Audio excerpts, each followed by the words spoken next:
This is a Chris Keller Tri-State RV. This just came in. This is a new Wolfpack 25Pack12. Very popular unit. Been having trouble getting it in. Large awning, outdoor speakers.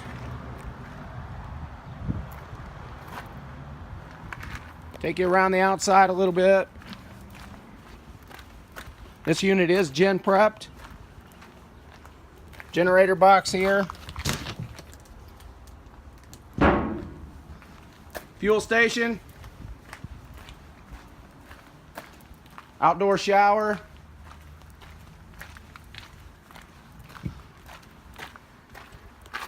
Rear docking lights.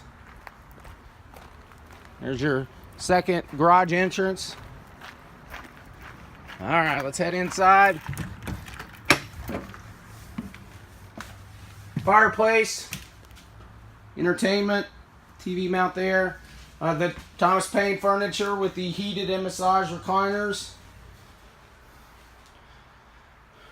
Convection microwave.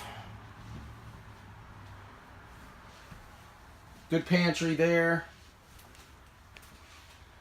Overhead lighting. Walk-through bathroom with a corner full shower.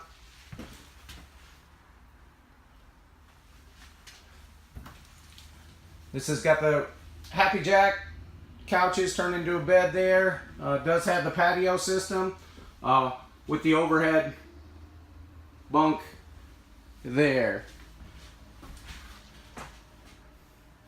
That's the Wolfpack 25Pack12 Tri-State RV.